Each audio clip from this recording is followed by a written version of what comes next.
اللہ تعالیٰ نے جب حضرت آدم علیہ السلام کو پیدا کرنا چاہا تو فرشتوں کو اطلاع دی کہ میں زمین پر اپنا خلیفہ بنانا چاہتا ہوں جو اختیار و ارادے کا مالک ہوگا اور میری زمین پر جس قسم کا تصور کرنا چاہے گا کر سکے گا اور اپنی ضروریات کے لیے اپنی مرضی کے مطابق کام بھی لے سکے گا۔ گویا وہ میری قدرت اور میرے اختیار کا مظہر ہوگا۔ فرشتوں نے یہ سنا تو حیرت میں رہ گئے اور بارگاہ الہی میں عرض کیا، اگر اس ہستی پیدائش کی حکمت یہ ہے کہ وہ دن رات تیری تسبیح و تحلیل میں مصروف رہے اور تیری بزرگی کے گن گائے تو اس کے لیے ہم حاضر ہیں، جو ہر لمحہ تیری حمد و ثنا کرتے اور تیرا حکم بجا لاتے ہیں۔ ہم کو اس خاکی سے فتنہ و فساد کی بو آتی ہے، ایسا نہ ہو کہ یہ تیری زمین میں خرابی اور خون ریزی برپا کر دے۔ یا الہی، تیرا یہ فیصلہ آخر کس حکمت پر مبنی ہے؟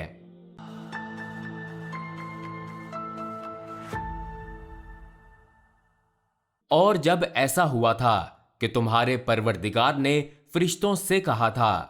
میں زمین میں ایک خلیفہ بنانے والا ہوں،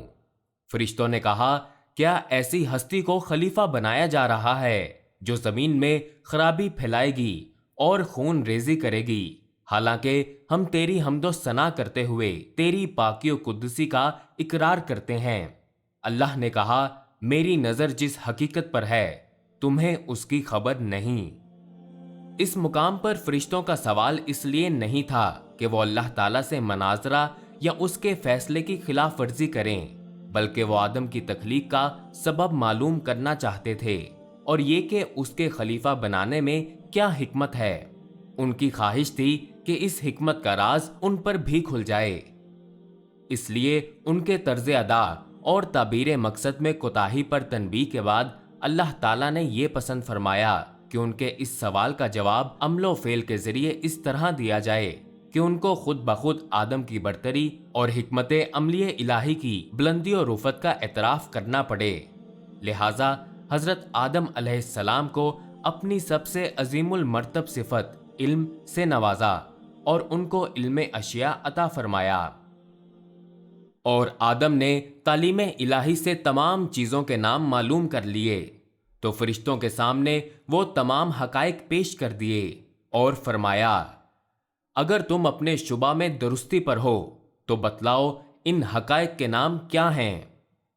فرشتوں نے عرض کیا، خدایا، ساری پاکیاں اور بڑائیاں تیرے ہی لیے ہیں، ہم تو اتنا ہی جانتے ہیں جتنا تو نے ہمیں سکھلا دیا ہے۔ علم تیرا علم ہے اور حکمت تیری حکمت۔ جب فرشتوں نے اس طرح اپنے عجز کا اعتراف کر لیا تو حکم الہی ہوا، اے آدم،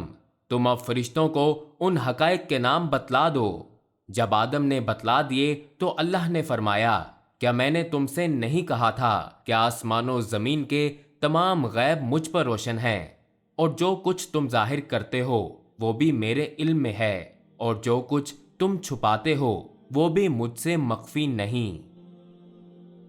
حضرت آدم علیہ السلام کے اس شرف علم کے متعلق مفسرین کی دو رائے ہے۔ ایک یہ کہ کائنات کی وہ تمام اشیاء جو ماضی سے مستقبل تک وجود میں آنے والی تھیں، ان سب کے نام اور ان کی حقیقت کا علم حضرت آدم علیہ السلام کو دے دیا گیا۔ دوسری رائے یہ ہے کہ اس وقت جس قدر اشیاء بھی عالم کائنات میں موجود تھیں اور حضرت آدم کے سامنے ان کا مظاہرہ کیا گیا تھا، ان سب کا علم عطا کیا گیا۔ بہرحال حضرت آدم علیہ السلام کو صفت علم سے اس طرح نوازا گیا کہ فرشتوں کے لیے بھی ان کی برتری اور استحقاق خلافت کے اقرار کے علاوہ چارہ کار نہ رہا،